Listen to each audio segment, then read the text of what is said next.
What up, sports fans and fellow foodies? I'm Julie, and welcome to my kitchen, where each week I talk sports while whipping up culinary creations. This week, I'm coming at you on the eve of the latest version of the Crosstown Classic. The series moves to Wrigley on Monday night, and the Cubs will be hoping to get a little bit of revenge for the series on the south side, where the White Sox took 2 out of 3.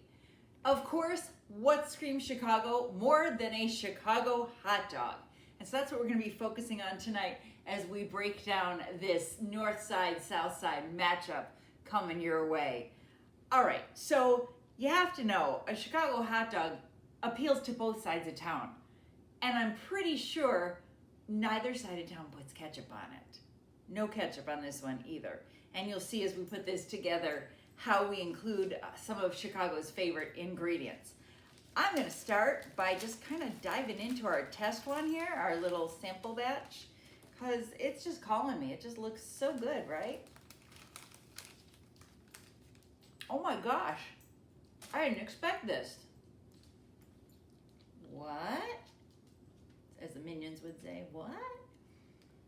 Not a hot dog at all, is it? Sometimes in the Crosstown Classic, things are not as they seem. Yes, that's a dessert, sports fans. I'll break it down for you in a little bit. I'll let you think about what might be in here masquerading as a Chicago hot dog. Oh my gosh, that buttercream though is so good. So, we look at this series. The Cubs are coming off kind of a rough weekend series against their dreaded rival Cardinals. It was a series where the Cubs took game 1 on Friday, and then the Cardinals stormed back and took games 2 and 3 in a big way. In fact, they had a rookie on Saturday making his major league debut, and in his first 3 at-bats, he hit 3 home runs. Never been done before in the history of baseball. So the Cubs may be looking to be a little down on their luck going into this series. The Sox went into Detroit and swept their division rivals. They are now 5.5 games up in the division, their biggest division lead of the season. And this is the funny part. And by funny, I don't mean ha-ha. I mean, you flippin' idiot, what is wrong with you? I'm watching the Cubs game, which is on ABC. And so after the game ends, they go to the ESPN MLB studio host. And the guy's name is Zubin Mahent, something like that. And he's doing his highlights of the Sox-Tigers game, and he says the Sox are technically leading their division.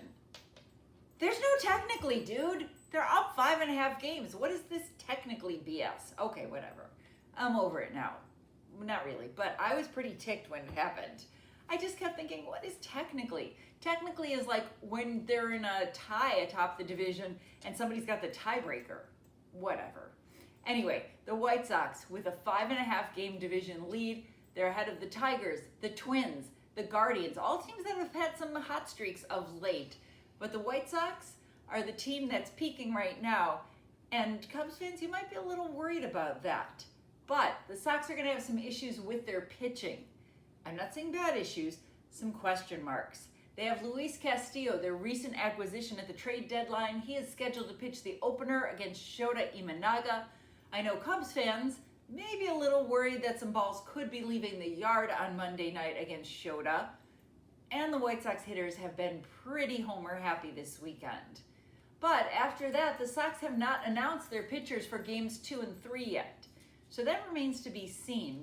You had Will Venable announcing it on Sunday that they're going to evaluate who they have available on Monday. See who's tired, see what kind of bullpen arms they have. So you've got TBA and TBD going Tuesday and Wednesday for the White Sox.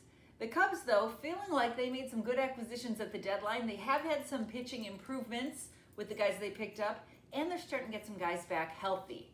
Although we don't know yet what's up with Dansby Swanson. He did leave Sunday's game with an injury apparently to an oblique or somewhere in his side, so we'll have to wait and see what Monday brings with that. But as I said, the Crosstown Classic is never exactly as it seems. You never know what's going to happen. Michael Barrett, AJ Pierzynski. That's still, I think, the #1 moment that stands out in the history of this series. I was thinking back to some of the memorable games we've seen, games where guys have hit grand slams, or games where pitchers have had exceptional performances. Ted Lilly and Gavin Floyd had a no-hit duel going on at one point where they had both thrown 6 innings of no-hit baseball. So we've seen some good pitching matchups. More often than not, though, it tends to be walk-off homers or grand slams or something big that's a dramatic at the plate happening. In fact, the Cubs took game 1 at the White Sox ballpark back in May. Sox came back to take not only game 2, but game 3 when Edgar Caro, who is now down in the minors for the 3rd time, Edgar Caro hit the walk-off home run to win that one. So who's going to be the hero for this series at Wrigley? And which team's hero will it be? That's the beauty of a 3-game set. Somebody's going to walk away a winner for these 3 games. Like I said, you never know what you're going to get, not to go all Forrest Gump on you. But that's half the fun going into these battles. You're just waiting to see who's going to be the superstar and who's going to be, I can't even say the GOAT anymore, because the GOAT now means greatest of all time. Whereas before, the GOAT used to be like Charlie Brown when Lucy pulled away the football kind of thing. So somebody's going to be on the losing end, somebody's going to screw something up somewhere in the 3 games, and somebody's going to rise to the occasion. All right, I promised you we'd take a quick look at what's inside my faux hot dog here, my not dog. So what I have here, I've got some Little Debbie snack cakes that I frosted in kind of a copper buttercream. My bun is a split pound cake that I did put some poppy seeds on. Those are actual poppy seeds. And then this is where I got fun. I got lost in the candy aisle for a while. My onions are cut up cream soda Jelly Bellies, so they've got that translucent look to them. My obnoxious bright green Chicago relish, that neon green Chicago relish, that's actually a tube of frosting. You know, you've seen these at the grocery store for years, right? They look like this, the little Betty Crocker gels. That's actually what that is, and it's got chopped up Mike and Ike green pieces in it. I also have these cute little watermelon, they're like sour gummy slices of watermelon that I found in the candy aisle, and I rolled them in a Ziploc baggie with some red food coloring to darken them a little bit. I took some green apple licorice to make my pickle spears.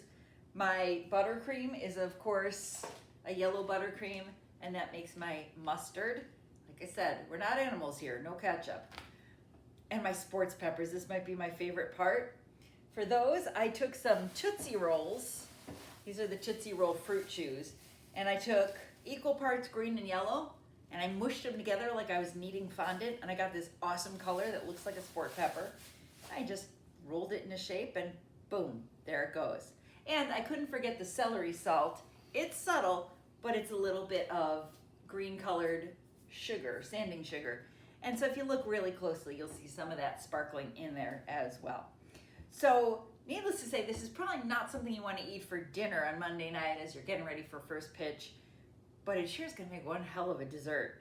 And I can't wait to slice it up and eat it with a fork like a dessert and not like a caveman as I'm trying to eat this huge pound cake. This is literally like half of a pound cake. But it's delicious, I'll tell you that. So if you're looking for something sweet instead of savory while you're watching these 3 games that are getting all crazy, go ahead, give it a try. Wander up and down the snack roll aisle, wander up and down candy aisles and the bakery section. See what you find. See what you can turn into your own fake hot dog. Also, incidentally, MLB has a contest going on right now. They have brackets where each team submitted a ballpark specialty. And the brackets pair up the food from different ballparks and you vote on it. It's like a baseball bites bracket. And I actually went on it to vote today, and believe it or not, there are actually 2 entries that are dessert versions of savory food. One is a minor league Houston Astros team, does have kind of a fake hot dog. It's like a Twix bar for the hot dog, and there's like a Twinkie in there somewhere. I don't know, it's kind of weird. But I saw that after I'd come up with this, so it was kind of funky. But I had seen the Yankees have a chicken bucket. It's got like the ice cream drumsticks, and you get the souvenir chicken bucket to take with you. It's all dessert. So that's their entry in the baseball ballpark bites, try saying that 3 times fast, bracket contest. It was fun, and I hope this is going to be a fun 3-game series. All right, enjoy that Crosstown Classic, North Side and South Side fans. I'll see you back here next week in my kitchen. Thanks for joining me.